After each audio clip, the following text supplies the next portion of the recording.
Kamusta na tayo, guys? Dumating ako dito ng 5:02.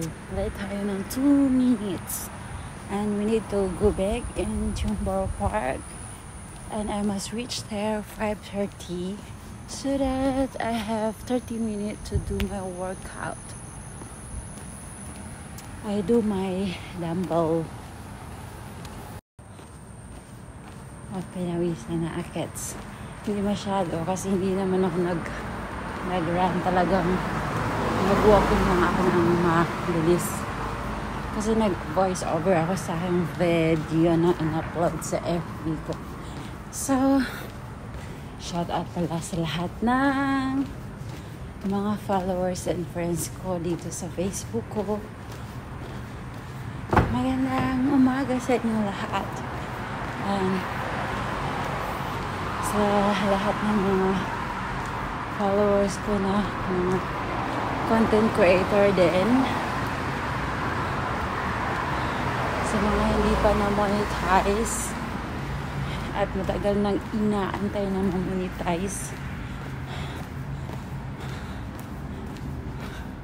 sige pa rin, huwag kayong sumuko. Don't give up like me, kasi ang masasabi ko sa inyo, sabayan nyo ng dasal at sipag. I-enjoy nyo lang yung enjoy nyo lang yung pag-upload, pag-video, pag-vlog. Huwag nyong isipin na, ay naku, nakakapagod naman. Hanggang ngayon, hindi pa ako na-monetize, ganyan. Kasi ganun ang iniisip ko dati eh. Hindi ko na talaga ina-expect na ma-monetize ako, guys. Sa totoo lang. Wala na. Kaya nga hindi na ako nagla-live eh. Pag gusto ko lang, pag naalala ko lang may chance, yun nagla-live ako. Pero pag hindi na ako nagla-live. Kasi nga, niisip ko na talaga na hindi na talaga ako ma-monetize sa Facebook ko. Tapos, God is good talaga. Talagang na-surprise talaga ako sa pagka-monetize ko. So maraming salamat, Papa God. Maraming salamat sa inyong lahat ng mga friends ko na laging nanonood at nagre-react at nag-i-engage sa akin sa Facebook ko. Sa mga videos ko, sa mga posts ko. Thank you so much sa inyong lahat, guys. Kasi hindi naman ako ma-monetize kung wala kayo nanonood sa akin. Kasi hindi ko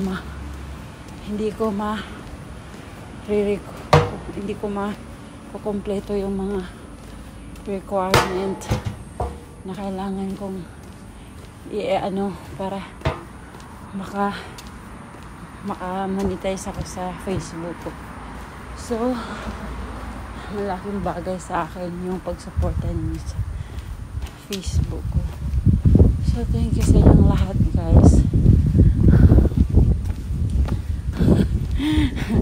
Talagang na-surprise talaga ako nung Sunday na na-find out ko na muni na ako. Kasi never ko na talagang inakala na monetize pa ako. Yun ang totoo. Kasi sumuko na ako. Hindi naman ako sumuko na hindi na ako nag-a-upload. Yung sumuko na ako sa pag-asang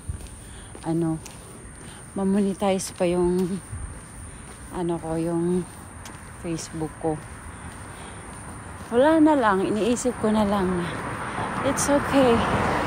Mag-upload pa rin ako. Mag-update pa rin ako everyday. Pero winala ko na yung hope ko na ma-monetize pa ako. Ganun nangyari sa akin. Hindi ko na inisip na ma-monetize ako. It's a blessing and it's a big surprise talaga sa akin na na-find out ko na monetize ako. Kaya salamat, Lord. Thank you so much. Thank you so much sa inyong lahat na laging nakasubaybay sa Facebook ko. So,